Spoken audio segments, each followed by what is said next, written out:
हम लोग श्रीमद् भागवतम के प्रथम स्कंद के 18वें अध्याय से 45 श्लोक के आगे पढ़ेंगे। 3 श्लोक आज हम करने का प्रयास करेंगे। आप लोग को स्मरण है कि शमिक ऋषि वह उनके पास उनका बेटा श्रृंगी ऋषि गया और वह मुक्त कंठ से रुरोधहा रोने लगा। उनकी समाधि भंग हुई। बाहर आए और उन्हें जो पूछा तो उन्हें सब कुछ बताया, ऐसा ऐसा हुआ है। और उसके बाद उन्होंने उसका अनअभिनंदन किया, अभिनंदन नहीं किया, उसको नाट लगाई कि आपने एक गलत कार्य किया है। तो उसी प्रसंग में आखिरी श्लोक जो हमने पढ़ा था 44, तदद्य नः पापमुपैति अनन्वयम् यन्नष्टनाथस्य वसोर्विलुम्पकात् परस्परं घ्नन्ति शपन्ति वृज्यते पशून् स्त्रियोस्त अर्थान् पुरुदस्य वोदन जनाः तद अद्य नः पापम उपैति अनन्वयम्। यद्यपि इससे हमारा संबंध नहीं है, फिर भी आज हम सभी को, हम सारी ब्राह्मण जाति को ये पाप प्राप्त हो गया है। ये क्यों?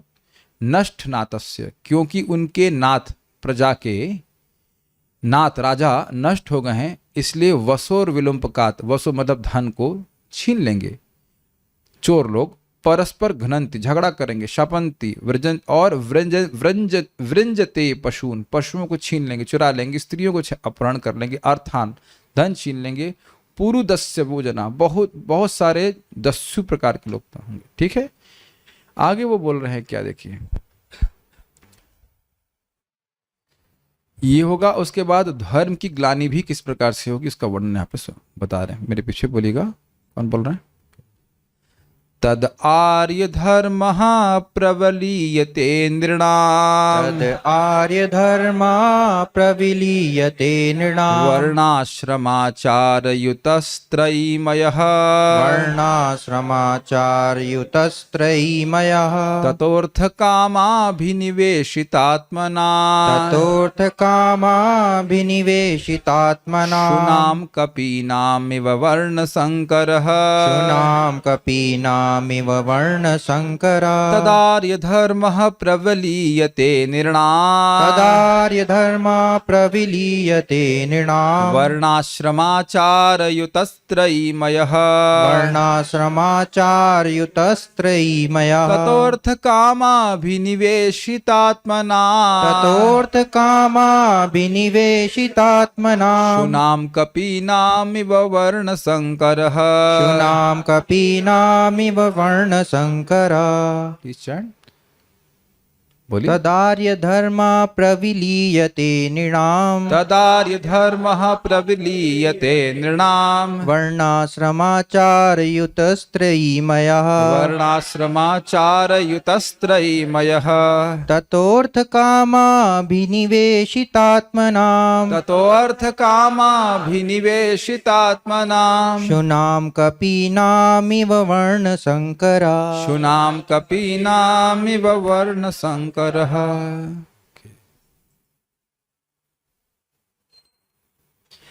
उस समय सामान्य लोग जाति यानी वर्ण तथा समाज व्यवस्था यानी आश्रम के गुणात्मक कार्यों के रूप में प्रगतिशील सभ्यता के मार्ग से तथा वैदिक आदेशों से धीरे धीरे गिर जाएंगे। उस समय का मतलब जब राजा नष्ट हो जाएगा जी। इस प्रकार वे इंद्रिय तृप्ति के निमित्त आर्थिक विकास के प्रति अधिक आकृष्ट होंगे, जिसके फलस्वरूप with your due permission, blessings, yes बुद्धिवृत्ति, कुत्तों तथा बंदरों के स्तर की अवांछित जनसंख्या को बढ़ावा मिलेगा। देखिए एक बात तो है, मैं बार बार पूछता हूँ, समझ आ रहा है? मतलब आपके मन को क्लास में लाने के लिए। आपने देखा है जब हम लोग भागवतम के तात्पर्य पढ़ते हैं तो ऐसा रहता है, एक लाइन पढ़ रहे हैं पीछे वाली भूल रहे हैं, एक लाइन पढ़ रहे हैं पीछे वाली भूल रहे हैं। ऐसा अनुभव किया है कि नहीं? तो बारंबार लाना पड़ता है श्रोता के मन को। सुनिए, ध्यान से सुनिए, ये सुनिए ताकि मन इधर आ जाए, नहीं तो मन अभी भी शायद सब्जी पका रहा होगा, कुछ और काम कर रहा होगा, हो सकता है ऐसा हो सकता है। ये भी एक होता है कि पढ़ते चल रहा है और एक भी बात पकड़ नहीं आ रही, जबकि देखिए टेक्स्ट भी दिखा रहा हूँ, लेकिन फिर भी हो सकता हो कि पकड़ में ना आए बात। देखिए आप लोग इस विज्ञान को समझते नहीं हैं, हम ये डांट नहीं रहे हैं, प्लीज़ आप थोड़ा समझने का प्रयास कीजिए। ऐसा नहीं है कि मैं अभी उठते ही क्लास समाप्त हो और मैं शेयर्स के बारे में बात करने लग जाऊँ। Will it work? It doesn't work. आपको किसी कार्य को करने के लिए एक सेटअप चाहिए होता है, मतलब माइंड आपका उसमें सेट हो जाए। इसीलिए थोड़ा कीर्तन करते हैं। हम ये नहीं कह रहे कीर्तन में आई है, हम ये नहीं कह रहे हैं, खाली सजेस्ट कर रहे हैं और विज्ञान बता रहे हैं। कल मैं क्या करूंगा, कल 6 बजे आते ही क्लास शुरू कर दूंगा। अब देखना आपको लगेगा ये क्या, it just doesn't work. You have, आपको जो, जैसे आप लोग चप्पल छोड़ के आए ना बाहर, उसी तरह से वो जो दिन भर किया है वो थोड़ा उसकी धुलाई होना बहुत जरूरी, तब जाके भागवत में थोड़ा सेटिंग बनती है। जस्ट परम पूज्य वृंदावन चंद्र महाराज मेरे को बोले थे, अब कीर्तन कीजिए, कीर्तन के बाद क्लास अच्छा लगता है। हम भरतपुर गए थे उनके घर में, अमित के घर में। तो ये एक इम्पॉर्टेंट बात है, समझना चाहिए। बाकी हमारे तो से कोई प्रेशर नहीं है, हमें तो केवल 1, 2 और 3 लोग चाहिए। एक बैकअप में गाने वाले, एक मृदंग प्लेयर, करताल रही बजा लेते हैं, तो कठिनाई नहीं है। बाकी आप लोग की इच्छा। एवरीवन एल्स है कि नहीं। 24 आवर कीर्तन में तो 2 लोग बैठ कीर्तन करते हैं पूरी रात भर, कोई दिक्कत नहीं है। बट दस विज्ञान, जो विज्ञान वो समझिएगा, आप कभी ट्राई करके देखिएगा। और अच्छा एक बात बता दीजिए, जो लोग लेट आए वो 6 से 6:30 में महत्वपूर्ण कार्य क्या कर रहे थे? मतलब बाद में आप लोग मैसेज कर देना अगर लग रहा शर्म आ रही बताने लेकिन कोई every day somebody comes late, तो मुझे कोई आपत्ति नहीं है, लेट हो सकते हैं, लेकिन जनरली कोई महत्वपूर्ण कार्य नहीं कर रहे होते हैं। लेकिन क्या सोचते हैं, हरिनाम संकीर्तन महत्वपूर्ण थोड़ा है। ये इसकी महत्व सुनना चाहिए हमको कि कली युग में संकीर्तन ही आधार है, ये है वो है, लेकिन करना नहीं चाहिए। आइन प्रो बड़ा मजाक बनाते थे, महिमा ही बोलते रहोगे, करोगे भी ठीक है कि नहीं। ये भगवत प्रेम बढ़ाने वाला, it is not same as japa. परम पूज्य राधा गोविंद महाराज से मैंने साक्षात पूछा है, there is no doubt about it. महाराज क्या करते थे कि भाई भक्तों का संग हो तो कीर्तन करना चाहिए, अकेले तो आप जप कीजिए। ऑब्वियसली सुबह हम लोग जप करते हैं, दैट इज थिंग। बट एक साइड पॉइंट में इसलिए बोल रहा हूँ कि ऐसा नहीं कि मैं तुरंत आपको बिठा दूंगा, तुरंत समझने आने लग जाएगा, ऐसा डजंट वर्क लाइक दैट। चलिए आप बुद्धिमान को इशारा काफी है। तो अन्वय यहाँ पे हम पढ़ रहे हैं, तदा उस समय जो राजा नष्ट हो चुके हैं, नृणाम मनुष्यों के वर्णाश्रम आचार युतः सर्व सिद्धि युतो भूत्वा, सारी सिद्धियों से युक्त होकर के, युत मतलब युक्त, वर्ण प्लस आश्रम प्लस आचार। तो वर्णाश्रम आचार मतलब जो वर्ण और आश्रम का आचरण से होता है उससे युक्त, शिष्टाचार से युक्त वर्णाश्रम, तथा त्रयीमयः वेद त्रयी के द्वारा प्रतिपादित। इसका मतलब समझ रहे, तीनों वेदों के द्वारा प्रतिपादित जो आर्य धर्म है। आर्य धर्म अर्थात सदाचार। अब इसे बड़े हंसेंगे, हम तो शौक हो जाते हैं ऐसी बात सुन करके। एक डिवोटी है, उनकी मतलब माता जी है, उनके पति 15 दिन तक ब्रश नहीं करते हैं। ओ अमेजिंग ना। अब आप बुरा क्षमा कीजिएगा, हमको ऐसी बात बोलने हमको तो विश्वास नहीं हो रहा है कि ऐसा कैसे हो सकता है। 15 दिन तक लोग नहाते नहीं है, तो ये आर्य धर्म नहीं है। मैंने कहा यहाँ भक्तों को तो बुखार भी होगा तो भी 2 बार स्नान करेंगे, जाड़े में भी स्नान करेंगे। अब सो गए तो उठ के स्नान करेंगे, सोचना नहीं कि would I like to take bath, है कि नहीं। इतना भी आर्य धर्म का पालन नहीं करते। प्रविलीयते, प्रविलीयते का विलीयते, लियते मतलब लीन हो जाता है, विलीयते मतलब विशेष लीन हो जाता है, और प्रविलीयते मतलब प्रकृष्टेना विलीय, नाश हो जाता है, मतलब कोई संभावना ही नहीं दिखती है। अब आप इसको देख लीजिए कि एक ब्रह्मचारी आश्रम का नाम बताइए। अब अजीब सा प्रश्न है ना। वैदिक ब्रह्मचारी आश्रम का नाम बताइए, स्कूल जहां ब्रह्मचारी आश्रम की शिक्षा होती है, ब्रह्मचारी की शिक्षा होती है।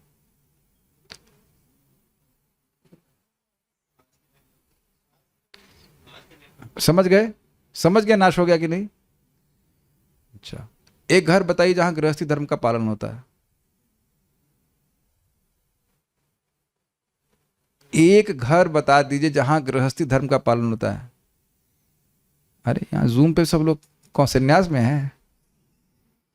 एक छोटा सा नियम जो आज तक मुझे लगता है शायद इस्कॉन में कोई, खैर उस तरह से नहीं किया करते जैसे लोग हम बताया गया, थोड़ा अलग तरह से करते हैं। लेकिन खाना खाने के पहले बाहर जाकर 3 बार बोले, कोई भूखा है, कोई भूखा है, कोई भूखा है। इतने में अंदर से आवाज आएगी, हाँ मैं भूखी हूं तो मजा पत्नी को खिलाते, बच्चे को खिलाते, लेकिन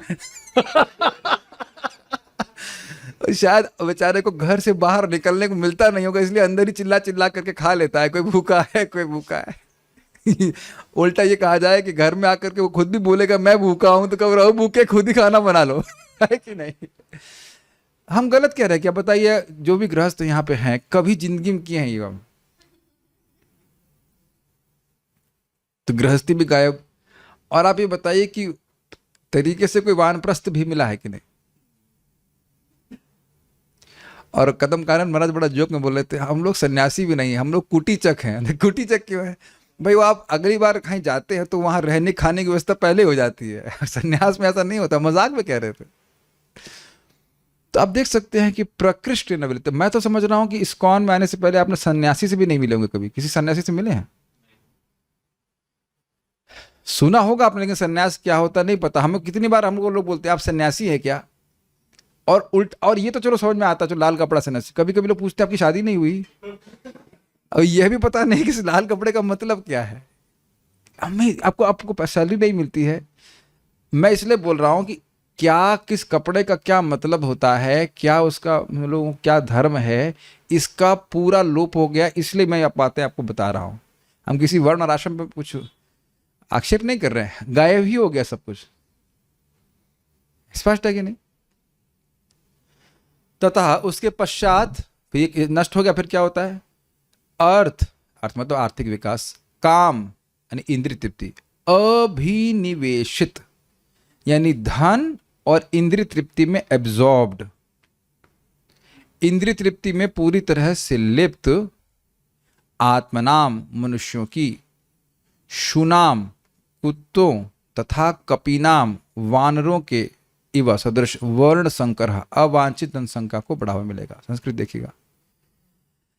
तदार्य धर्म, तदा प्लस आर्य धर्म प्रविलीयते। उस समय जब राजा नष्ट हो जाएगा तो आर्यों के अनुकूल या आर्यों के लिए जैसा उचित है वैसा सदाचार नष्ट हो जाएगा, बढ़िया से नष्ट हो जाएगा।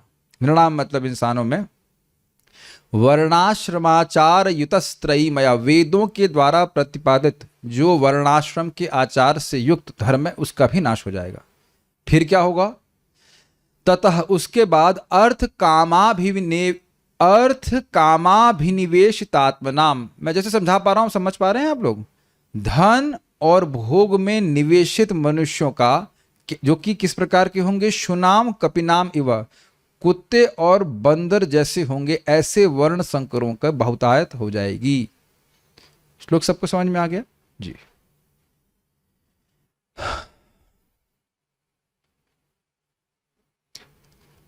तात्पर्य, यहां पर भविष्यवाणी की गई है कि राजतंत्र के न रहने पर सामान्य लोगों की कुत्तों तथा बंदरों की तरह अवांछित आबादी हो जाएगी। जिस तरह, क्यों कुत्ता और बंदर कहा जा रहा है, इसलिए प्रभुपाद इसकी व्याख्या कर रहे हैं।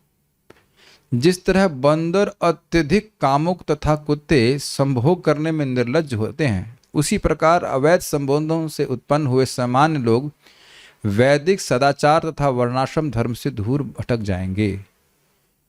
देखिए, ये इस बात है, कोई प्राय कोई गर्भाधान संस्कार के बारे में नहीं सोच रहा है। प्रैक्टिकल बातों को क्लास में बोल देने से समझ में आ जाती बात।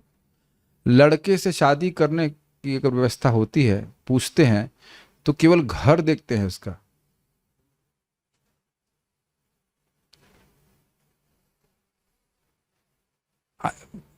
मैं थोड़ा और खोल के ही बोलूंगा उस बात को, क्या बोलना चाहता हूं।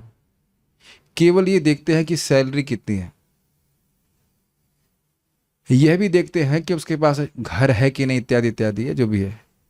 लेकिन चरित्र है, इस पे कोई, मतलब थोड़ा बहुत गड़बड़ हो तो भी चलेगा। वो इंद्रिय संयम किया है कि नहीं किया है, इसके बारे में कोई प्रश्न नहीं किया जाता। मैं गलत बोल रहा हूं कि मतलब अरे नो, गलत बोल रहा हूं कि नहीं? अगर गलत मैं बोल रहा हूं तो ये बताइए, लड़का शराब पी रहा है, सिगरेट पी रहा है, और फिर भी उसके लिए रिश्ता देखा जा रहा है, और लोग स्वीकार भी कर लेते हैं, या मांस मुर्गा भी खा रहा है। मैं लड़कों की तरह से नहीं, ऐसे नहीं कि लड़कों के खिलाफ बोल रहा हूँ, मैं खाली बोल रहा हूँ कि इसके कोई महत्व नहीं दिया जा रहा है। Is it not? ऑब्वियसली धन चाहिए, लेकिन क्या चरित्र नहीं चाहिए? अब जब वो चरित्रहीन या चरित्र से गड़बड़ व्यक्ति है तो उसकी संतान किस प्रकार की होगी बताइए? जब वो जप नहीं करता, कोई भक्ति, कोई तप नहीं है, तो कैसे होगा? आप आगे पढ़ेंगे, दक्ष के पूरे विश्व के राजा हैं वो, उनके बेटों को भी तपस्या करने के लिए बोला ताकि अच्छी संतान उत्पन्न हो जाए। संतान उत्पत्ति करने के लिए भी तपस्या की जरूरत है। सोचिए, अब ऐसे लोग जो 15-15 दिन ब्रश नहीं करते हैं, क्या ये आदत शादी के बाद पड़ी? पत्नी मना कर रही थी कि थोड़ा पैसा बचाओ टूथपेस्ट के लिए। ये धर्म तो उन्हें पहले सीख लिया होगा ना घर में। Very very bad. आप लोग कभी ध्यान देते हैं कि आज मैं मंदिर में दर्शनार्थी में थोड़ा खड़ा, तो मैं देख रहा था लोगों के चेहरे। Have you ever notice people, materialistic people? आप लोग देखते हैं ऐसे नहीं? भक्तों का चेहरा ब्राइट लगता है, सौम्यता आपने देखा है भक्तों के चेहरे पे? यू कैन सी दैट सौम्यता। अजीब सा, ऐसे नहीं मालूम चलता है कि जब आदमी भोग कर रहा है तो क्या फर्क पड़ता है, लेकिन जो भोग में लाइक डिप्ड रहते हैं रातों दिन, उनका चेहरा देखिए, उनकी चेतना देखिए। आप लोग शायद मेरी सब बात समझ ही रहे होंगे, लोग जो करते हैं। A person actually become bright face, उसका चेहरे में, तो चेहरे में सौम्यता आते हुए देखता हूँ, उसकी चेतना चेंज हो जा रही है सारी। कौन धर्म का पालन कर रहा है बताइए? हम सुबह उठ जाते हैं कितने बजे? 8 बजे। यही आर्य धर्म है।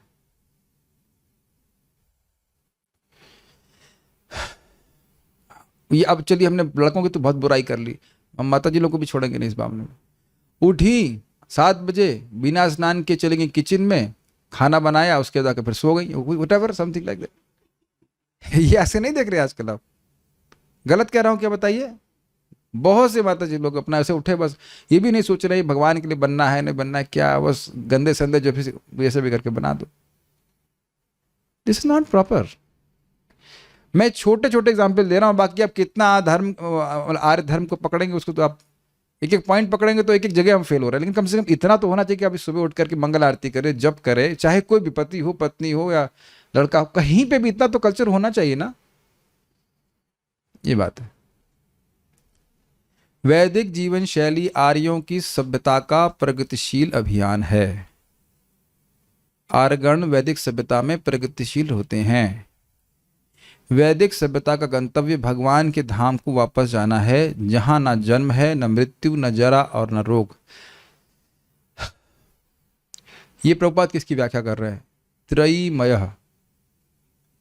त्रयीमय शब्द आया था, वर्णाश्रमाचार युत त्रयीमय।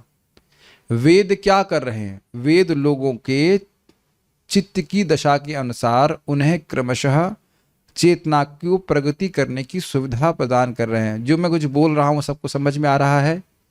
कोई तमोगुण में है तो उसके लिए कुछ नियम दिए गए हैं, कोई रजोगुण में है उसके नियम दिए गए हैं, सतोगुण में नियम दिए, ताकि उस नियमों का पालन करके वह क्रमशः प्रगति कर सके। और इसीलिए वर्ण और आश्रम की व्यवस्था है।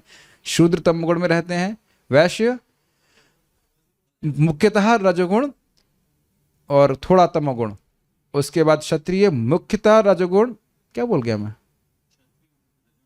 हाँ, मुख्यतः रजोगुण और कुछ मात्रा में सतोगुण, और ब्राह्मण मुख्यतः सतोगुण। ठीक है, तो उन सब के लिए अलग अलग नियम हैं ताकि हर व्यक्ति अपने गुण और कर्मों के अनुसार कार्य करके वह प्रगति कर सके। इससे पहले हम आगे जाएं, ये बात समझिएगा, जो व्यक्ति जिस गुण से प्रभावित है उसके अनुसार वेद जो उसको नियम कहता है उसको करने से वह दिव्य अवस्था में रहता है। ये भगवत गीता में हम बहुत स्पष्ट पढ़ चुके हैं।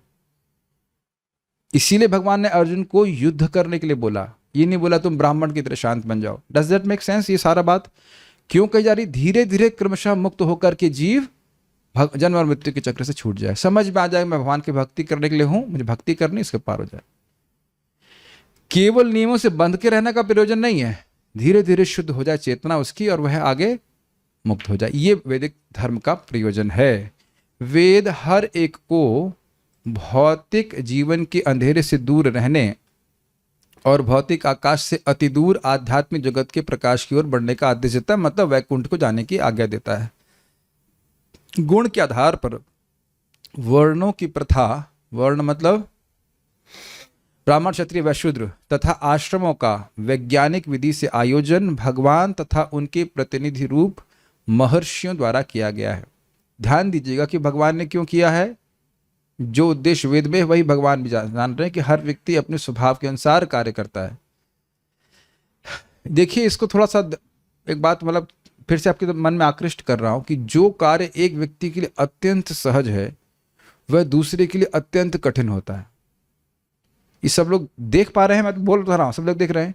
तो अब इसके लिए किसी की भर्त्सना नहीं की जानी चाहिए, वो उसके स्वभाव के अनुसार वो नियोजित किया जाए भगवान की सेवा में और फिर वह वहां से क्रमशः प्रगति करेगा। आप लोग को बहुत सिंपल बातें लगती हैं लेकिन प्रैक्टिकली अप्लाई नहीं करते हैं लोग बाग और इसीलिए परेशान हो जाते हैं। Something which is very easy for one person is just absolutely होता ही नहीं दूसरे व्यक्ति से कार्य। जीवन की पूर्ण शैली भौतिक तथा आध्यात्मिक दोनों वस्तुओं के विषय में सभी प्रकार का उपदेश देती है। अब इस लाइन का अर्थ बता सकते हैं क्या मतलब है? ध्यान दीजिए कि इसमें क्या पढ़ रहे हैं अभी। देखिए केवल ये कहा भजन करो बस हरे कृष्णा, इज इट प्रैक्टिकल? अब क्या घर ना बांधें या कोई परिवार ना करे, ऐसा कितने लोग स्वीकार कर पाएंगे बताइए? क्या लोगों की भौतिक इच्छा या हम सभी की भौतिक इच्छा तुरंत समाप्त हो गई है? किसी कुछ की कम है, किसी की अधिक है, वो तो चेतना के विकास के अनुसार है। तो ऐसी व्यवस्था होनी चाहिए कि वो भौतिक रूप से भी संपन्न रहें और ऐसा नहीं हो कि केवल धर्म अर्थ के चक्कर में पड़ करके आध्यात्मिक प्रगति हो ही नहीं। Are able to follow? Fine.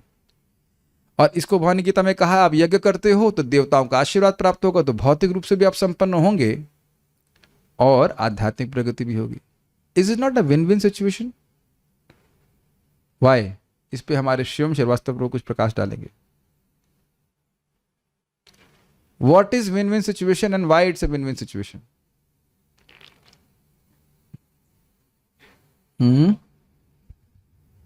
भौतिक जीवन में जो प्रगति करेंगे तो उसका कुछ अंश हम लोग आध्यात्मिक जीवन में भी उसको लगा सकते हैं। तो अगर आप जब आध्यात्मिक में आप जब प्रोग्रेस करेंगे तो उसका रिजल्ट आपको भौतिक जीवन में भी दिखेगा। आप फोकस्ड होंगे और पीसफुल होंगे। कुछ तो आप सही कह रहे हैं। देखिए आध्यात्मिक बेसिकली पूर्ण जीवन शैली ये है कि व्यक्ति भौतिक रूप से भी सुखी रहे और आध्यात्मिक रूप से भी प्रगति करे। उसको एकदम छोड़ दिया जा रहा है, ये दिख रहा है, तो मैं और एक्सप्लेन नहीं करूंगा। अपने ही जीवन में आप देख लीजिए, पूरा फोकस क्या था? पैसे लेके आओ, उससे कुछ खाओ और भाई आहार निद्रा इत्यादि। आध्यात्मिक कल्याण की तरफ बिल्कुल भी अवेयरनेस नहीं थी। अब आप बताइए कि आप नौकरी नहीं कर रहे, रामकृष्ण प्रभु आप भी, इज इट नॉट? बाकी लोग जो लोग मथुरेश्वरी प्रभु, तो क्या आप एकदम आध्यात्मिक छोड़ के नौकरी कर रहे हैं? क्यों नटवर प्रभु? ऐसा तो नहीं कि माला रख दी को अब जो है लॉक करके रख दिया, भाई संभाल के, गुरु महाराज ने दी संभाल के रखो लॉकर में, है कि अच्छा बात मिली, ऐसा तो नहीं ना। उसको भूल करके तो नहीं कर रहे ना। हमको दुख होता है, हमारे ग्रुप में भी जिन लोगों को मैं प्रेम देता हूं, समझ डांट लगाता हूं, इस बात पे डांट लगाता हूं कि आप आध्यात्म को छोड़ करके भौतिक कर रहे हो, ये मिस्टेक है।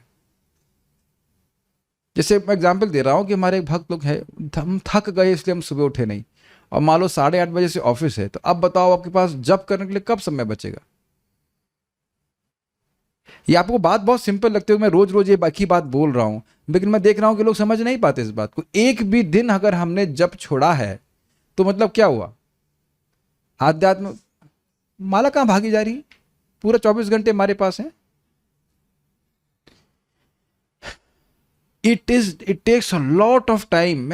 मुझे खुद भी आश्चर्य होता है कि ये जो आध्यात्म है उसको प्रायोरिटाइज करके और मटेरियल को बैकग्राउंड में चलाना, it just takes lot of time.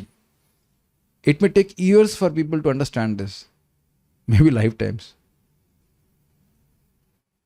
आज भी सुबह एक प्रश्न किया गया था, कुछ कर लें हम पहले माला, बाद में माला कर लेंगे। ऑफिस में माला होती है।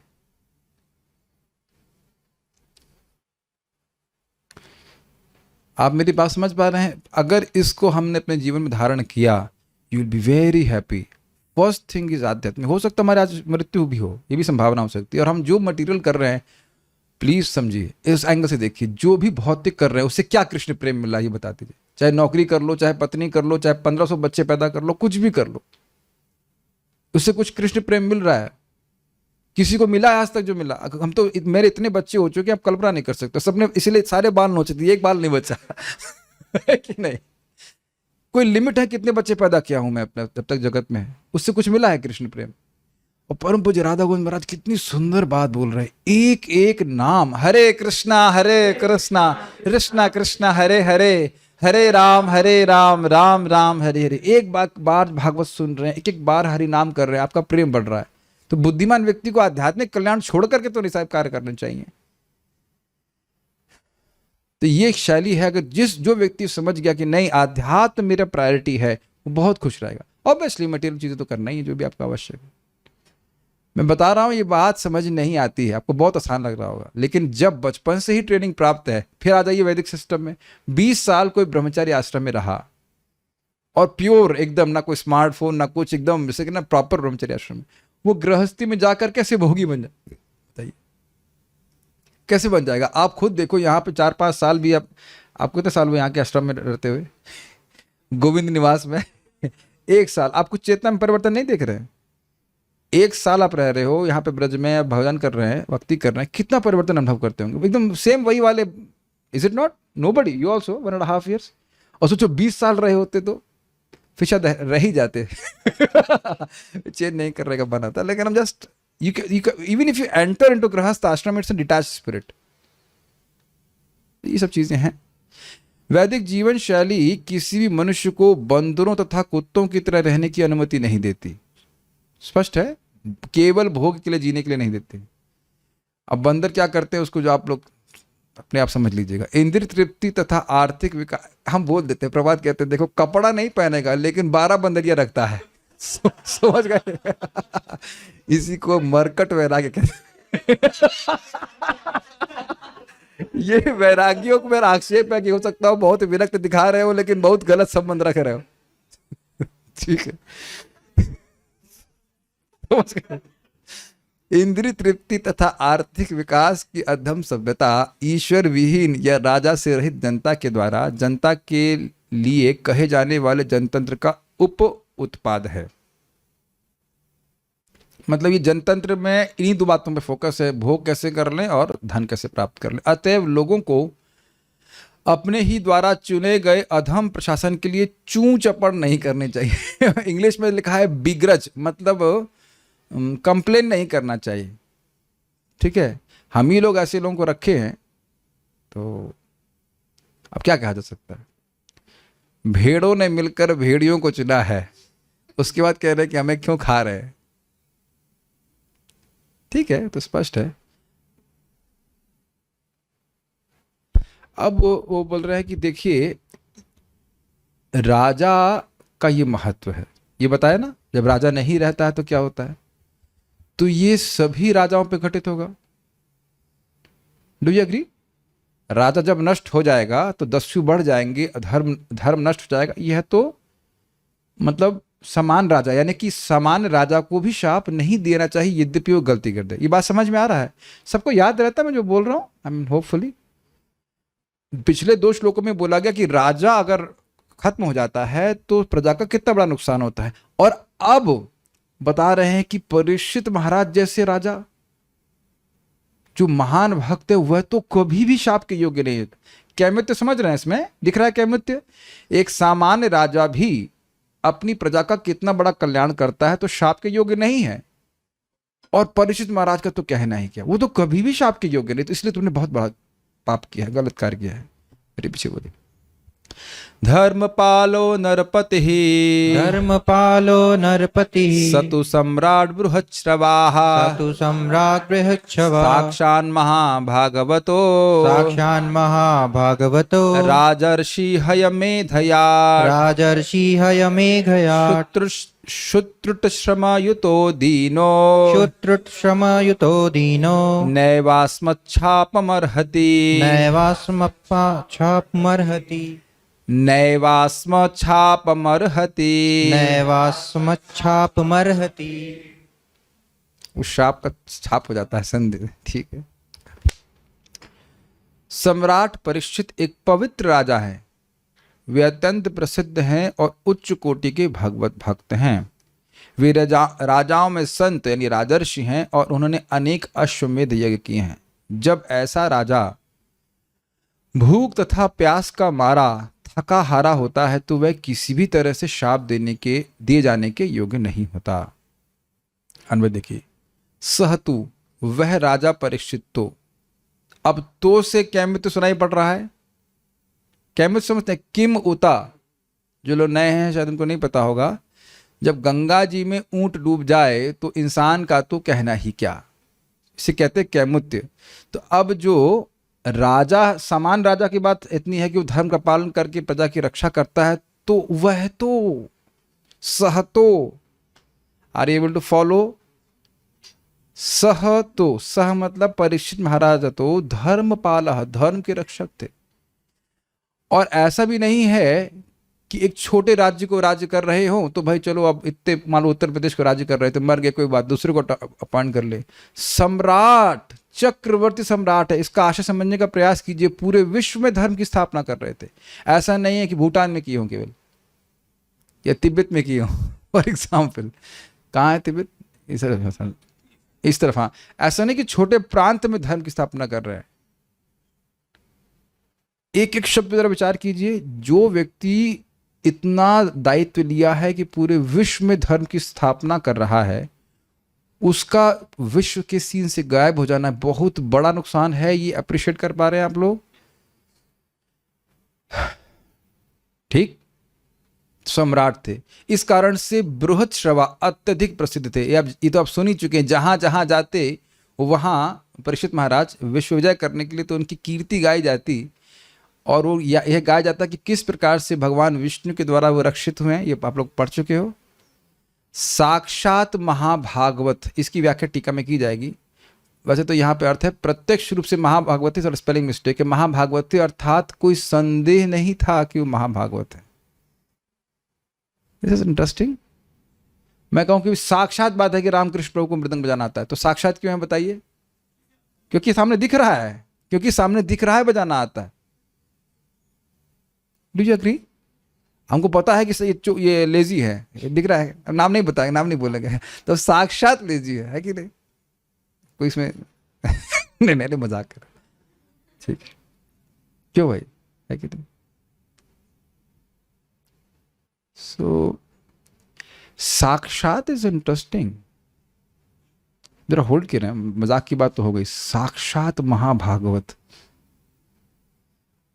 Think about that. There is no need for evidence that he is महाभागवत। साक्षात का मतलब समझ रहे हैं? जैसे भाई आप लोग प्रसाद खा के आए होंगे तो उसका साक्षात्कार किए ना कि कैसा बना है। मजाक की बात पूरा मत मानिएगा, साक्षात हम खाली बोल रहे हैं। साक्षात का मतलब होता है डायरेक्टली परसीवेबल।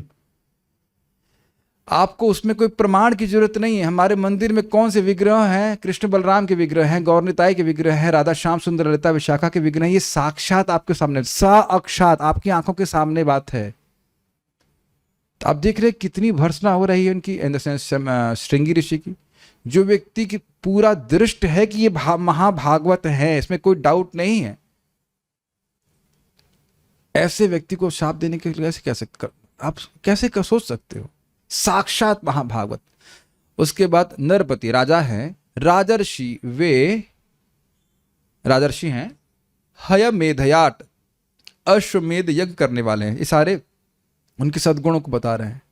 अब ऐसा इतना योग्य व्यक्ति शुद्ध दृढ़ श्रम युक्तो, भूख तथा प्यास से थक कर, श्रम समझ रहे, थक गया है, दीन हो गए होंगे। कभी आप लोग का ऐसा अनुभव हुआ है कि इस दीनता का?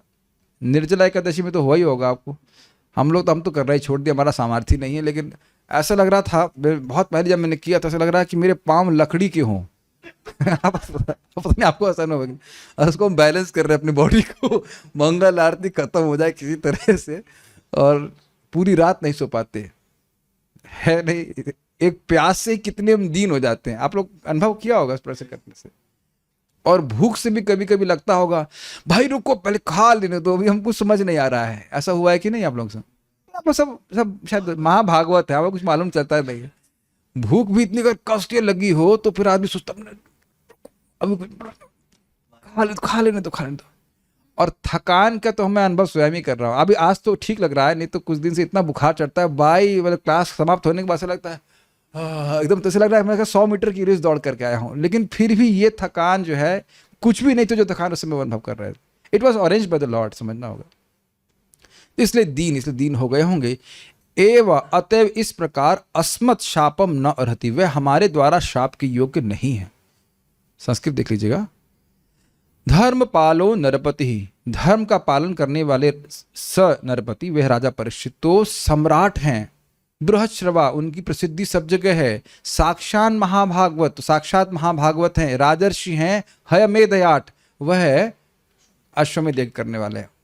मुझको इस पे हंसी आ रही है कि जिस भक्त ने अन्वय किया है वही पूछ रहा है कि हयमेधयाट का अर्थ क्या है। मुझे प्रश्न कर व्हाट, अन्वय आप ही तो की है, अब ध्यान नहीं दिए कि हयमेधयाट का अर्थ क्या होता है। हय मेध का मतलब क्या? हय मतलब अश्व, मेध मतलब अश्वमेध यज्ञ। अश्वमेध, अश्वमेध यज्ञ करने वाले। अश्वमेध यज्ञ में करने में कौन सी विशेष बात है? पूरे विश्व को जीतना पड़ता है, ये बात बहुत बहुत बड़ा यज्ञ होता है।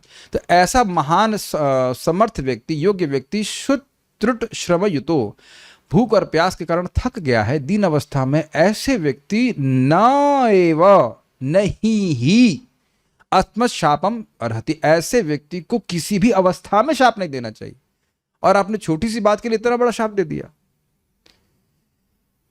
तो ये अब अनअभिनंदन का ही प्रसंग चल रहा है।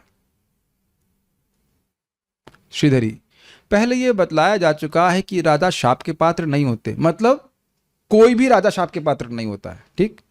अब राजा परीक्षित की विशेषता को बतलाते हुए महर्षि शमीक ने कहा, राजा धर्म के रक्षक हैं और अश्वमेध यज्ञ किए हुए हैं।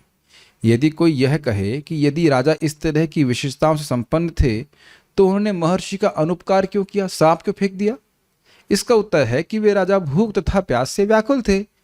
उनका, आप देखिए लास्ट लाइन बड़ी इंटरेस्टिंग है, उनका हम लोगों को स्वागत करना चाहिए था। ऐसी स्थिति में वे शाप के योग्य कैसे हो सकते? इस लाइन को बहुत सिंपल समझ लीजिएगा। वो ऐसा महान व्यक्ति हमारे घर आया, उसको हम जल नहीं पूछे, ये तो हमारा अपराध है, और उल्टा हम उसके ऊपर अपराध का आरोप लगा रहे हैं। आप ये देख सकते हैं कि Shamik Rishi is considering Parikshit Maharaj in high esteem, बोलते हैं, ऐसे बोलते हैं ना, इंग्लिश ठीक है। बहुत ही आदर भाव से वह परीक्षित महाराज को देख रहे हैं। ये बात आप समझ गए, स्वीकार करते हैं? तो आप ये देख रहे हैं कि शमीक ऋषि यहां दुखी हैं कि ऐसे महान राजा हमारे घर पे आए और हम उनका सम्मान नहीं किए। आप आगे जाकर देखेंगे, कर्दम मुनि महान ऋषि हैं, लेकिन जब कौन से मनु आए थे, स्वयंभुव मनु उनके घर पे आते हैं तो बड़े सम्मान से बात करते हैं। अब आगे देखिएगा, ऐसा नहीं है कि अरे तुम तो राजा हो, क्षत्रिय होनी चाहिए, ना। वो जान रहे हैं कि साक्षात महाभागवत, शब्द इनका देख लीजिए। आप 2 मिनट के लिए शमीक ऋषि बन जाइए। बन पा रहे हैं शमीक ऋषि सब लोग? नहीं बन पा रहे? नहीं बन पा रहे तो कोई बात नहीं। मान लो आप, चलो गृहस्थ आश्रम में चले जाइए 2 मिनट के लिए, फिर वापस आ जाना। और आप गृहस्थी हैं और आपके घर में कोई महान डिवोटी आए, साक्षात महाभागवत, मान लो प्रभुपाद जी ही आए। प्रभुपाद जी तो साक्षात महाभागवत प्रत्यक्ष है। अब उनको जल भी नहीं दिया गया तो पत्नी से कितना गुस्सा होंगे आप? वापस आ जाओ, ब्रह्मचारी हो सब लोग, वापस आ जाओ, ठीक है। या चलो हम लोग ब्रह्मचारी आश्रम की बात करते हैं, कृष्ण हॉल में आप मैनेज कर रहे हो और महान कोई भक्त आ जाते हैं, सुखदेव गोस्वामी आ जाते हैं प्रसाद पाने के लिए, व्हाटएवर, और उनको आप मना कर दीजिए, नहीं नहीं उधर लाइन से आओ कि नहीं। इतना भी बोल दिया जाएगा तो जो लीडर है तो तुम खौरिया जाएगा ना, गुस्सा हो जाएगा। तो इतने महान भक्त को रोक रहे हो, तुम्हारे दिमाग खराब है? तुमको पता ये कौन है? ये कई बार ऐसा हो जाता है, हमने देखा है कि प्रभुपाद जी के शिष्य आते हैं और जिस व्यक्ति को डोर पे लगाया गया है वो अभी पैदा हुआ है, मतलब नया डिवोटी है, तो कभी कभी प्रभुपाद शिष्यों को ही रोक देता है। ऐसा कई बार देखा जाता है। तो सीनियर भक्त बाद में आते हैं, उसको बोलता है अरे क्या हट जाने दो उनको। ये तो बहुत बार देखा गया, कोई हम नई बात है ना कह रहे। तो यहाँ पे वो कह रहे हैं कि अरे हम जल नहीं दिए उनको, ये हमारा अपराध है, और उस अपराध को स्वीकार करने के बजाय हम तो उन्हीं को शाप दे दिए, तो बहुत बहुत बड़ा धर्म हो गया। इसीलिए अनबंधन, देखिए बहुत बड़ी घटना हुई, इसको हम हल्के में ले जा रहे हैं। एक महान भक्त के ऊपर इस प्रकार का शाप, वो भी मार देने का शाप। आपको याद है कि इसका कितना बड़ा पेमेंट करना पड़ा था शौबारी मुनि को, याद आ रहा है? कुछ कर नहीं पाए थे, यही पास की घटना है, यही तो पास वाली घटना है। शौबारी मुनि केवल श्राप दे दी थी कि यहाँ पे अगर गरुड़ जी आएंगे तो उनको मृत्यु प्राप्त हो जाएगी। मृत्यु प्राप्त नहीं हुई थी गरुड़ जी को, और उसकी वजह से बेचारे कहाँ फंस गए। 50 शादियाँ करनी पड़ी थी ना, मंदाता की बेटियों से 50 लड़कियों से शादी करनी पड़ी, और हर एक से 10-10 पुत्र थे ना, क्या 100 थे। It was very heavy. Krishna does not tolerate that. और इधर देख लीजिए, अम्बरीश महाराज को परेशान किए थे, क्या नाम है इनका, अम्बरीश महाराज की भी मृत्यु नहीं हुई थी, और दुर्वासा मुनि कितने समर्थ थे, फजीयत हो गई 1 साल तक। बताइए, आप लोग उसको भी हल्का लेते हैं, एकदम एकदम पीठ के पीछे हीटर लगा के जरा चलिएगा तो समझ में आएगा कि कितना दुखी हुए बेचारे। जलते रहे 1 साल तक, 1 साल तक। और फिर सुदर्शन का तेज तो आप कल्पना नहीं कर सकते। मैं खाली इस बात पे फोकस कर रहा हूं कि इतने बड़े महान भक्त को इस प्रकार का शाप देना बहुत बड़ा अपराध हुआ, इसलिए उसको गंभीरता से ले रहे हैं। तो शाप के योग्य कैसे हो सकते हैं? बाल प्रबोधनी, परीक्षित महाराज शाप के योग्य नहीं ही हैं, हो ही नहीं सकते। इसको 1.5 श्लोक में कह रहे हैं, ये 1.5 श्लोक है। तू शब्द के द्वारा अन्य राजाओं से उनकी विलक्षणता सूचित होती है। ये समझ में आया? सहतु, वह तो धर्मपाल हैं, इसमें कोई संदेह नहीं। वे तो साक्षात महाभागवत हैं, अन्य राजा तो नहीं हो सकते हैं। ठीक है, और क्या गुण बताएं? वह तो अश्वमेध यज्ञ करने वाले हैं, सारे राजा नहीं करते हैं। वह तो सम्राट हैं, अन्य राजा सम्राट नहीं होते हैं। तो हर जगह तू लगा जाएगा। संस्कृत दिखाओ, मुझे नहीं लग रहा किसी को समझ में आई बात। सहतु धर्मपालः, सतु सम्राट, सतु बृहश्रवः, सतु साक्षात महाभागवत, सतु राजर्षि, सतु हयमेधयाट। तू अब हर जगह से लगा दीजिएगी भाई, ये तो ऐसे करके। ठीक है, ओके। तो बहुत विशेष व्यक्ति, तुम उसका अपराध कर दी। इसके विशेषण के द्वारा उसके विशेषण के द्वारा स्पष्ट करते हैं, उसको नहीं, मतलब परीक्षित महाराज को। धर्मपालः अर्थात वर्णाश्रम की मर्यादा के पालक। पिछले श्लोक में क्या बोला? वर्णाश्रम आचार युत त्रयीमयः, ये जो धर्म है वो नष्ट हो जाएगा। और यहां क्या कह रहे हैं? धर्मपालः, इस धर्म के पालक। तो एक विशेषण हुआ, क्योंकि वे सम्राट अर्थात सार्वभौम राजा थे, पूरी भूमि के, पूरी पृथ्वी के राजा थे, इसलिए बृहश्रवा अर्थात उनकी विपुल कीर्ति थी। सब लोग उनको जानते थे। भाई प्राइम मिनिस्टर ऑफ इंडिया को इंडिया के सारे लोग तो जानते ही हैं, तो जो पूरे विश्व का राजा होगा उसको सब लोग जानेंगे। कितना इजी है ना पूरे विश्व का राज्य करना। एक छोटा सा एग्जाम्पल सोचिए, आप कभी सोचते नहीं कि रशिया इतना परेशान कर रहा है यूक्रेन को, और अमेरिका कुछ नहीं कर पा रहा है? और क्यों नहीं कर पा रहा है? आंसर बस सिंपल सा आंसर है। क्या आंसर है? क्योंकि झगड़ा बढ़ जाएगा।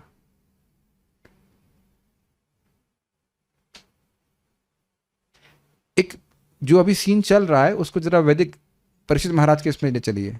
किसी एक छोटे राजा की दम थी ऐसा करने की? Now see his potency. यहां देखिए कितना बड़ा एम्पायर खड़ा करके रखा है कि हमारे पास ये मिसाइल हैं, वो हैं, इत्यादि इत्यादि। लेकिन कितने लोगों की जान जा रही है फालतू में। कोई कुछ कर पा रहा है? इकोनॉमिक सैंक्शन लगातार, उससे क्या हो जाएगा बताइए? वो तो बम को आप पैसों से तो नहीं रोक देंगे ना। बम ऊपर से कोई गिरा रहा है, ये लो सैंक्शन लगा देंगे। अब देख रहे हैं कितनी असमर्थता है। जिसे कहते हैं ना, शांति के समय में तो बहुत ज्यादा वो दिखा लेते हैं, लेकिन जब वाकई बल दिखा रहे हैं, लेकिन वाकई जब परेशानी आ रही तो क्या कर पा रहे हैं बताओ? पृथ्वी वही है कि नहीं, कि कुछ अलग पृथ्वी है? अब सोचिए, इतनी टेक्नोलॉजी और क्षमता के बाद भी पूरे विश्व में राज्य नहीं कर पा रहा है अमेरिका।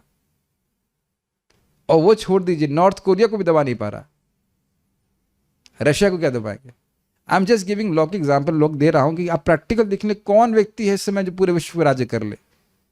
हम लोग सुन के आगे बढ़ लेते हैं, it's not an easy thing. उस समय भी क्या राजा लोग नहीं हुआ करते थे?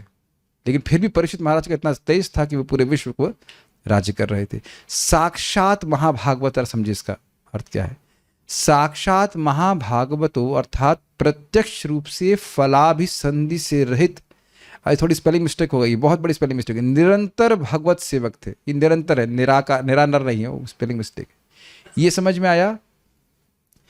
कहने का आशय यह है कि यह लोगों के सामने दृष्ट था कि उनके हृदय में अपनी सेवा के बदले में, भगवत सेवा के बदले में कोई भौतिक इच्छा नहीं थी। Do you think it's easy? हो सकता है कि दुनिया के लोग सोच रहे हों कि हम निस्वार्थ भाव से भजन कर रहे हैं, बट हम अपने हृदय में जानते हैं कि कुछ फलाभिसंधि हो सकती है, कि हम भजन कर रहे हैं उसके बदले में हमें कुछ चाहिए। This is very nice quality जो यहां पे वर्णन किया जा रहा है। साक्षात महाभागवत मतलब सभी के लिए दृष्ट था कि यह जो सेवा कर रहे हैं इसमें कोई फलाभिसंधि नहीं है। और इसका लिंक दूसरे शब्द से है, निरंतर भगवत सेवक। क्या कुछ कैच कर रहे हैं? मान लीजिए कि मैं कुछ भजन कर रहा हूं किसी फल के लिए, क्लियर?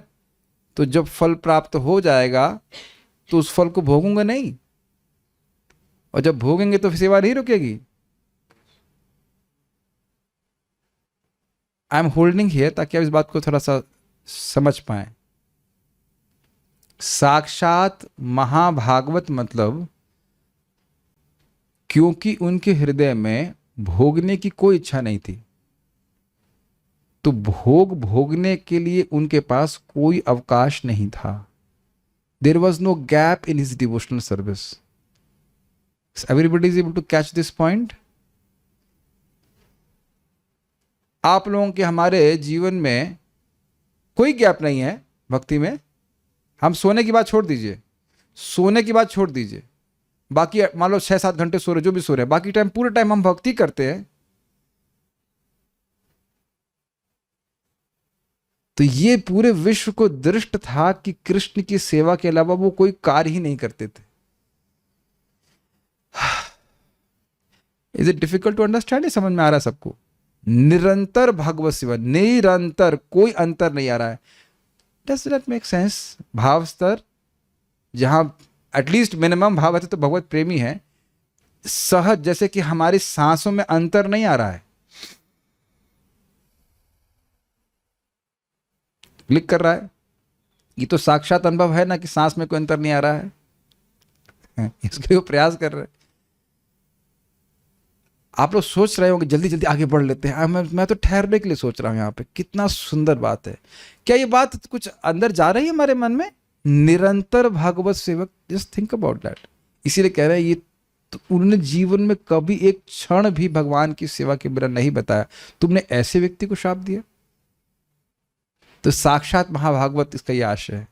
थिंक अबाउट इट प्रभुज। आप सोचिए कि हमारे आज सुबह के से शाम तक बीती है, कितना समय हमने भगवान की सेवा में लगाया। यह प्रश्न हम अपने आप स्वयं से कर सकते हैं। एक जीवन को सोचिए, एक दिन को सोचिए, और सोचिए पूरा जीवन जिसने एक क्षण भी कृष्ण की सेवा के अलावा नहीं लगाया हो, और ये बात पूरे विश्व को पता हो, तो आश्चर्य है। श्रृंगी ऋषि को पिताजी पूछ रहे, बेटा तेरे को नहीं पता ये बात? तू नर्सरी भी नहीं पढ़ा क्या?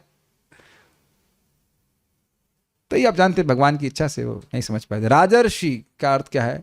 राजर्षि अर्थात राज्य में स्थित होते हुए भी ऋषि के समान विषयों से अनासक्त होते हुए वर्तमान थे। ये भाषा समझ में आई?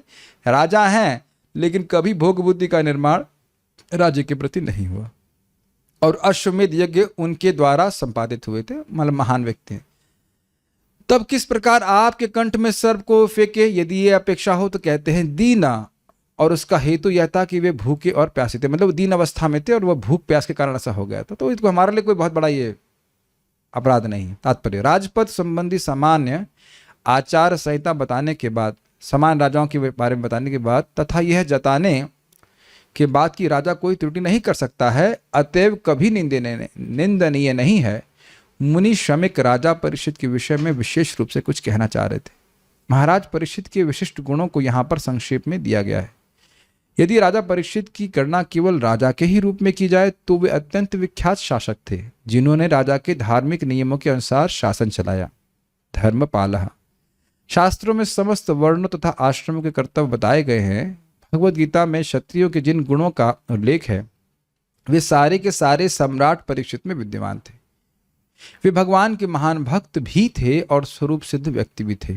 ऐसे राजा को शाप देना कदापि उचित नहीं है जब वह भूख और प्यासा से थका मांदा हो। इस तरह शमिक ऋषि ने सब तरह से स्वीकार किया कि महाराज परीक्षित को अत्यंत अन्यायपूर्वक शाप दिया गया है।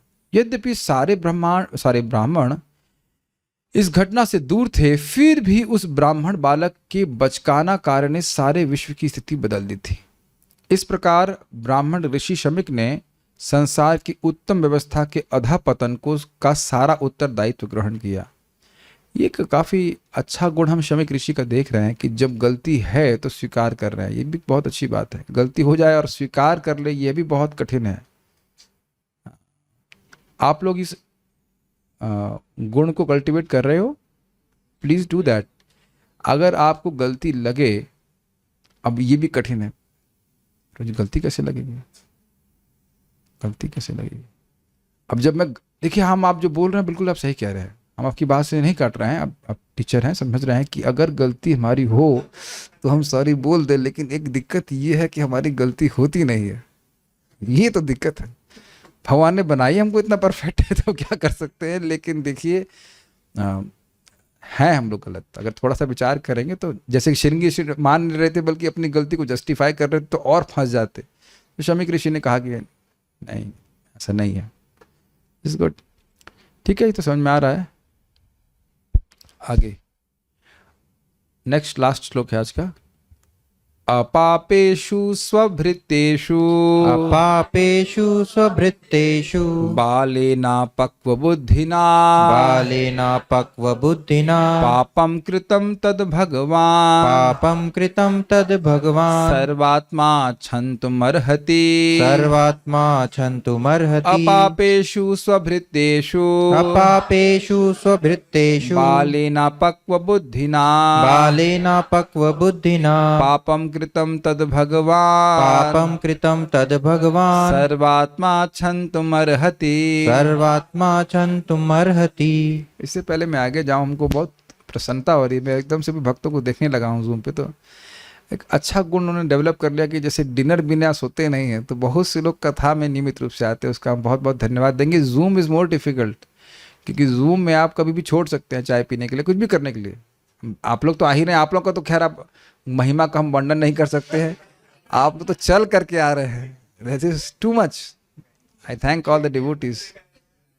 क्या मुत्य, हाँ, या केवल बटन ऑन नहीं करना है, आपको तो आना है, बट वह भी बहुत कठिन होता है। इट्स जस्ट, पता है, अब थोड़ा सा बोल के मैं फिर आगे श्लोक पे आ रहा हूँ। अब देखेंगे कि अगर हम भक्त संग में ना हो तो इतने सारे महत्वपूर्ण कार्य होते हैं कि भागवत खुलती ही नहीं है कि नहीं। और इस प्रकार से हम भक्तों के संग में कूद जाते हैं तो कम से कम थोड़ी देर के लिए जगत से अलग रह करके भगवान के बारे में कुछ सुन पाते हैं। बहुत अच्छी बात है कि कुछ भी हो करते करते हम लोग 18वें अध्याय तक पहुंच गए। यस कुछ भी हो 18 हो जाएंगे और 19 भी भगवान की कृपा से हो ही जाएगा एकदम। हाँ, वो खत्म ही हो गया प्राय। I was yesterday was so happy that किसी भी तरह से हो ही गया। तो इसी प्रकार से बने रहिए और सुनते हैं। फिर से बोलिए, अपापेषु स्वभृत्तेषु पापेषु स्वभृत्तेषु बालेनापक्वबुद्धिना बालेनापक्वबुद्धिना पापं कृतं तद् भगवान् पापं कृतं तद् भगवान् सर्वात्मा क्षन्तुमर्हति। सर्वात्मा क्षन्तुमर्हति। तब ऋषि ने सर्वव्यापी भगवान से अपने अप्रौढ़ का मतलब जो बड़ा नहीं हुआ, प्रौढ़ शिक्षा केंद्र होता है बड़ों के लिए, अप्रौढ़ मतलब छोटा, तथा बुद्धिहीन पुत्र को क्षमा करने के लिए प्रार्थना की, जिसने ऐसे व्यक्ति को शाप देने का महान पाप किया था, जो समस्त पापों से मुक्त था और पराश्रित एवं सभी प्रकार से रक्षा किए जाने के योग्य था। कौन था वो? परीक्षित महाराज। परीक्षित महाराज पराश्रित थे। यस, उस सिचुएशन में वाओ, अमेजिंग पॉइंट। ये मैं कभी देखा ही नहीं। This is amazing. जो व्यक्ति आपकी शरण लेने आया है उसी को मृत्यु दंड दिया जा रहा है बिना किसी मतलब कोई बिना किसी महत्वपूर्ण अपराध के। I mean I never seen this. ये तो मैं भी इसे मैं ये प्रिपेयर करके नहीं आया था। This I never seen that word. सभी प्रकार के पापों से मुक्त, और वह वो एक तरह ऋषि पे डिपेंड थे कि वो जल देंगे तो उनकी दैन्य अवस्था हट जाएगी, और उसको जल नहीं दिया, एक हमने अपराध किया और उसके ऊपर शाप दे दिया। वो कितना इंटेंस है वो।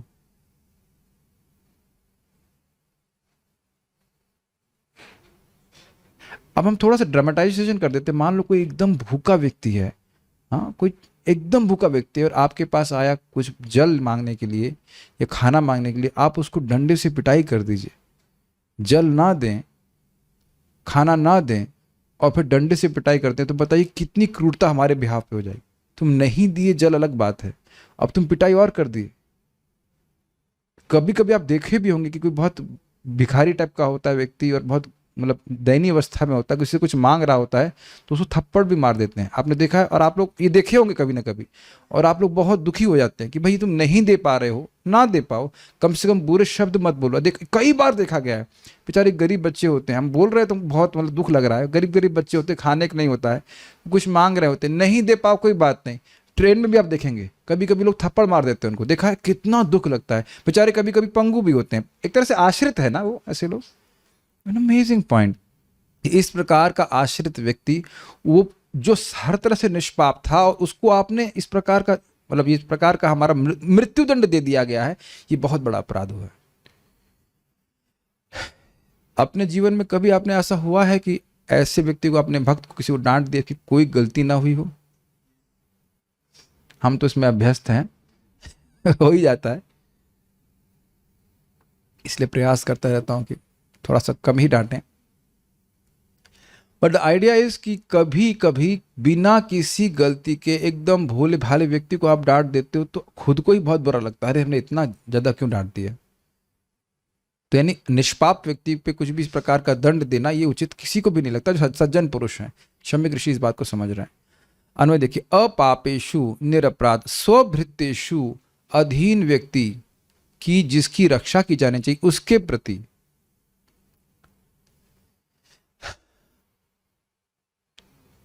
अपक्व बुद्धिना, बुद्धि के परिपक्व न होने के कारण, बालेना, बालक के द्वारा, पापम कृतम, पाप पूर्ण कर्म किया गया है। अब आप ये बताइए, ब्राह्मणों ने क्षत्रियों को द्वारपाल के रूप में नियुक्त किया है, यही शम्यक ऋषि के व्रत शब्द थे ना? तो क्षत्रिय ब्राह्मणों के भृत्य हुए कि नहीं?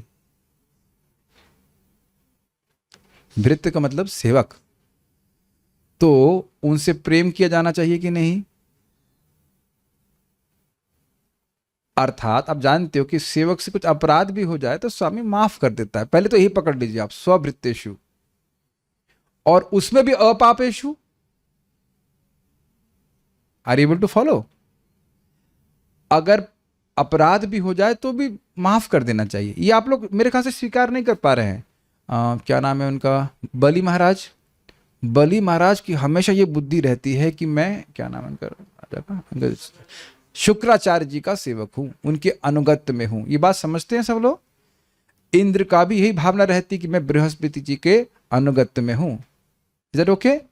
और गुरु का भी उसी प्रकार से उनके प्रति वात्सल्य भावना रहती कि हम इसको समर्थ बनाएंगे, हम इसको ऊपर उठाएंगे इत्यादि। ये तो सब प्रसिद्ध बातें, तो आप सब जानते हो।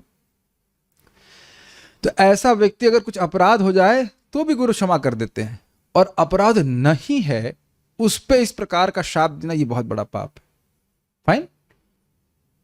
भाई अर्जुन और द्रोणाचार्य नहीं देख रहे हैं?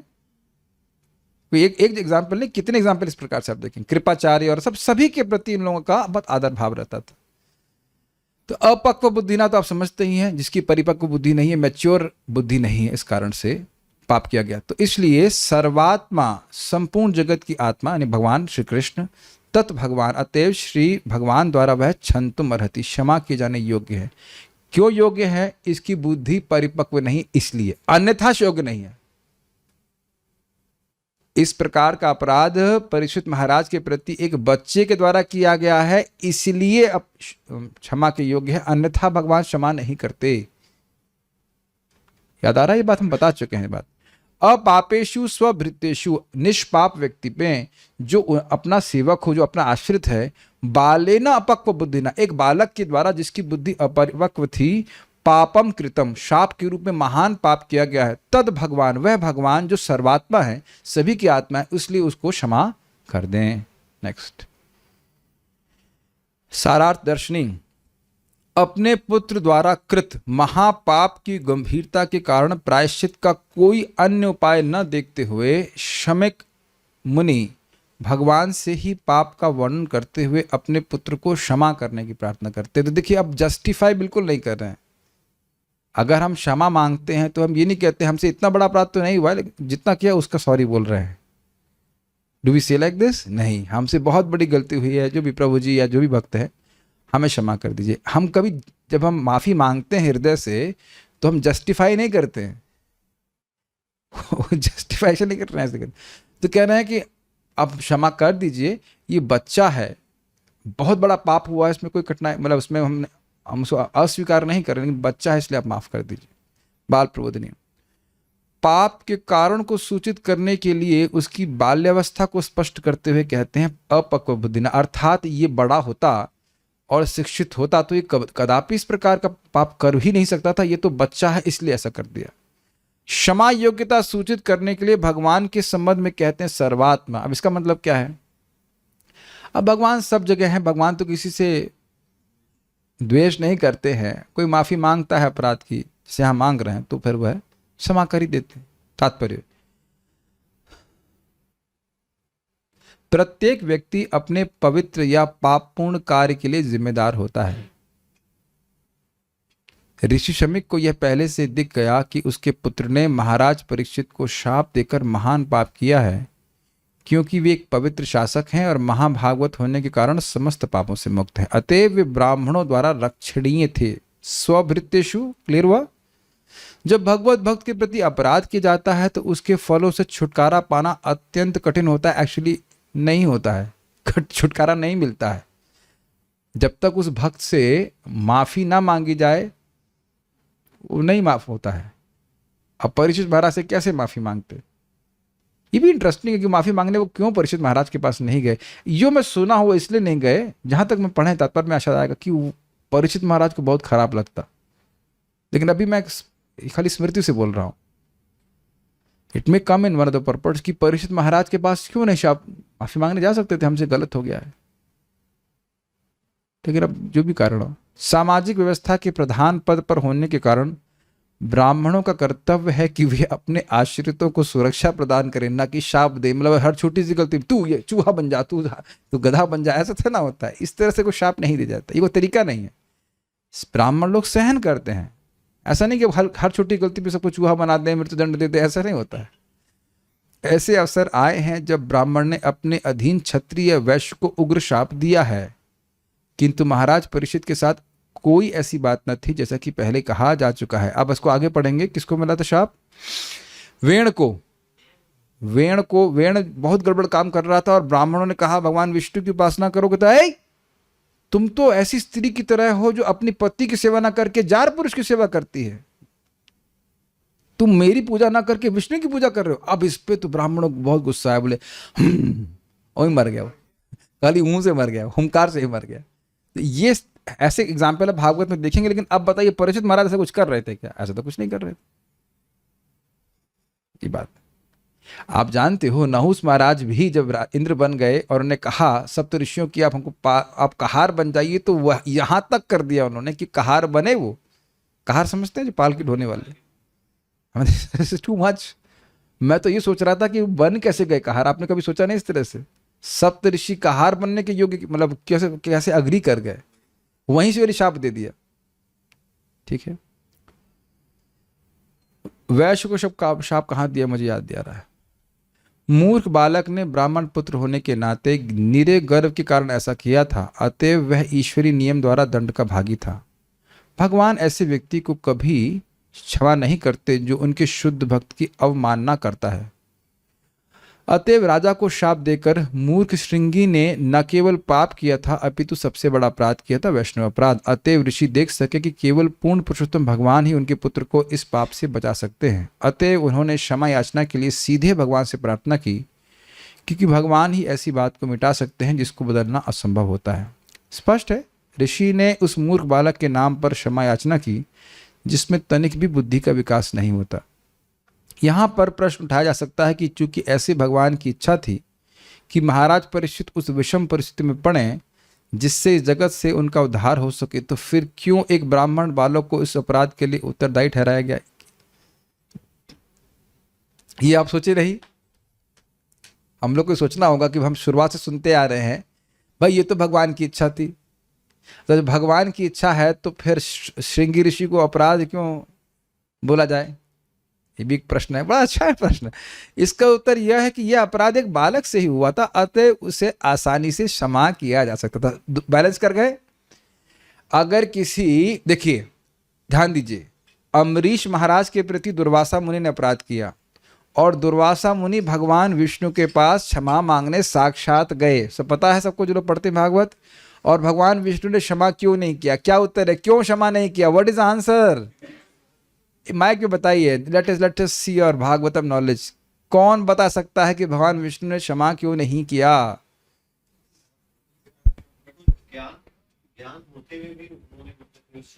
कारण ये है, भक्त के प्रति अपराध किया था। भक्त के प्रति अपराध किए थे और भक्त के अपराधी को अगर भगवान क्षमा कर देते तो यह तो फिर लीनियज जी बन जाता। कोई भी व्यक्ति वैष्णव के प्रति अपराध कर रहा है और भगवान से जाके माफी मांग ले, कितना इजी होता ना ये। एक को थप्पड़ मार के आओ, कृष्ण बलराम माफ कर दीजिए, फिर दूसरे थप्पड़ मार के आओ, कृष्ण बलराम माफ कर दीजिए।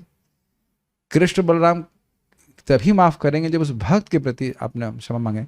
अब यहाँ तो श्रृंगी ऋषि ने तो माफी भी नहीं मांगी। इट्स इंटरेस्टिंग, वो रो ही रहा है। यहाँ तो आपकी श्लोक में तो नहीं दिख रहा है, थोड़ा पश्चाताप उसको भी हो रहा होगा, हो सकता तो चांटा वाटा मारा हो। वो मारे तो नहीं, ऐसे लग रहा है। क्षमा कौन मांग रहा है? पिताजी मांग रहे हैं। तो अब भगवान की बुद्धि आप देख रहे हैं कितने अद्भुत तरह से भगवान बुद्धि लगा रहे हैं। शाप दिलवाया किससे? बेटे से। क्यों? ताकि पिताजी जब माफी मांगेंगे तो भगवान क्षमा कर देंगे। ये कहते हैं छोटा बच्चा है। आप देख लीजिए, आप लोग चित्त को देखिए भी। आप दुर्वासा मुनि जब अपराध कर रहे हैं तो आप लोग गुस्सा आता है कि नहीं आता? आता है। लेकिन श्रृंगी ऋषि भी वही अपराध कर रहे हैं। My dear devotees, are you with me? Or are you waiting for the class to get finished? It will get finished in just 2 or 3 minutes. Not promising. तो scene first canto, 9th canto. First canto में आप देख रहे हो कि श्रृंगी ऋषि एक कृत्य उत्पन्न कर रहे हैं एक प्रकार की, कि नहीं वाग वज्र तक्षक तुमको मार देगा 7 दिन के बाद, ठीक। और इधर सीन दूसरा है जिसमें दुर्वासा मुनि वो साक्षात कृत्य उत्पन्न कर दिए जो परीक्षित अम्बरीश महाराज को मारने वाली है। तो दोनों शापों में अंतर क्या हुआ? कोई अंतर नहीं हुआ। लेकिन आप देखिए कि कितनी बड़ी प्रभाव दिख रहे थे। दुर्वासा मुनि की भजियत हो गई 1 साल के लिए। और यहाँ पे आप देखेंगे कि बच्चे के संग कुछ भी नहीं हुआ, कोई ऐसा कुछ भी नहीं हुआ। कुछ भी नहीं हुआ मतलब कुछ भी नहीं हुआ। तो अब भगवान ने इस तरह से व्यवस्था करी कि भाई छोटे बच्चे से बुलवा दिया शाप ताकि उसको माफ किया जा सके। Is it? सारा बैलेंसिंग हो गया? फाइन। इस तरह पिता की प्रार्थना स्वीकार कर ली गई।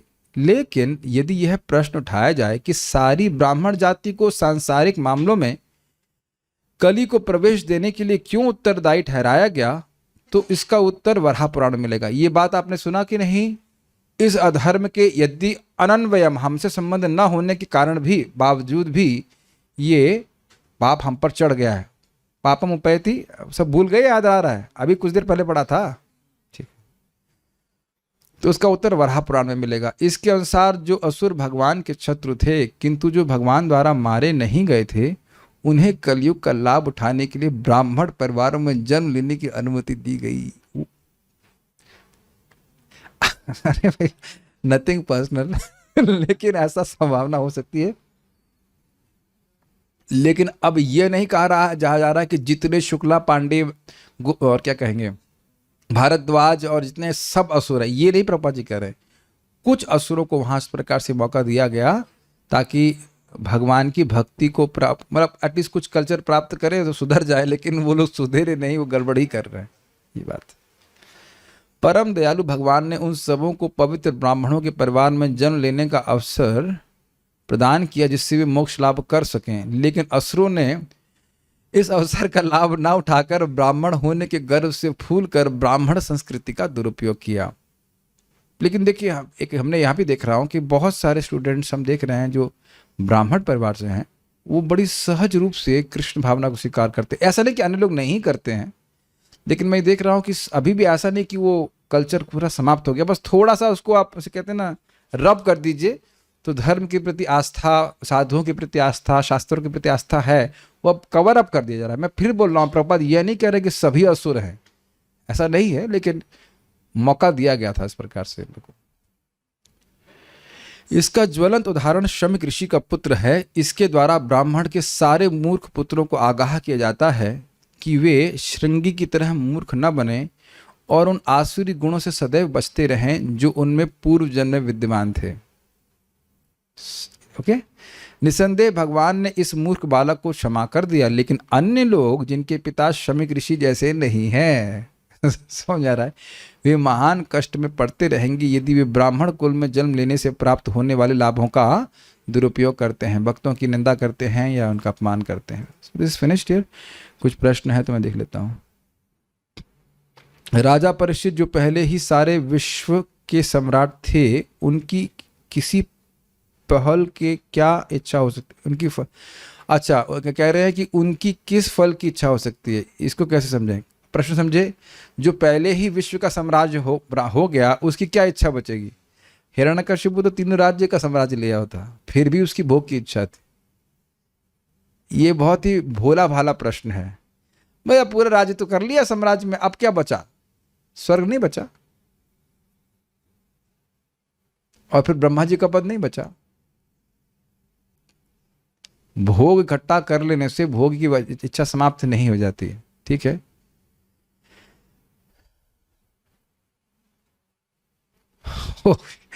यहाँ पे फोन करने के लिए भी प्रश्न होते हैं ये भी प्रश्न किया जाता है, फोन करने के लिए बोलिए। एनीवेज, ऋषि के पास बच्चा होकर श्राप देने की शक्ति थी, पर शिक्षा की कमी थी। ये कैसे समझें?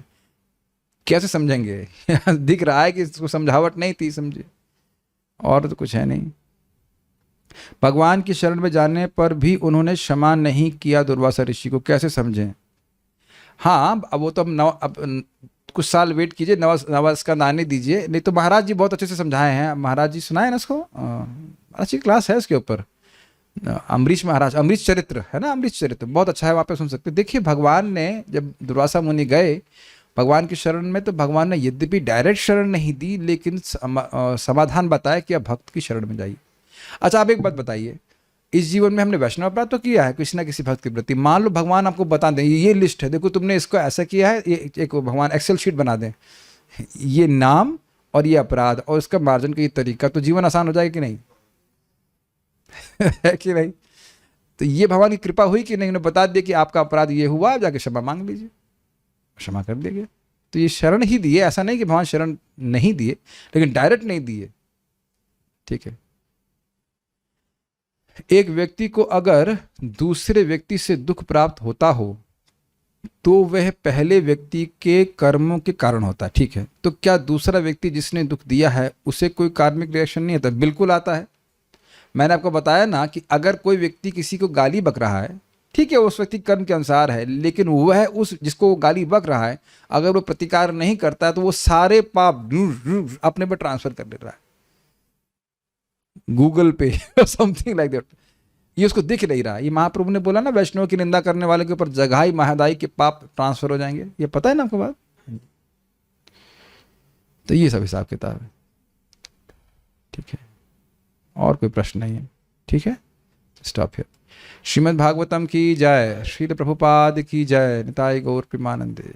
अरे एक बात तो रह गई, वो कल के लिए लिंक छोड़ दे रहा हूं कि भाई इतनी बड़ी घटना हो गई और परीक्षित महाराज कुछ बोले ही नहीं, तो कल हम उस पर बहुत सुंदर सुंदर श्लोक सुनेंगे, इसलिए हम छोड़ दिए। वो थीम भी चेंज हो रही है कि भक्तों का विशेष गुण क्या है, that we should aspire for. एकदम परीक्षित महाराज कुछ नहीं बोले, तो वो हम बहुत अच्छे श्लोक हैं, उसको अच्छे सभी हैं, लेकिन कल उसको हम चर्चा करेंगे। हरे कृष्णा। श्रील प्रभुपाद की जय।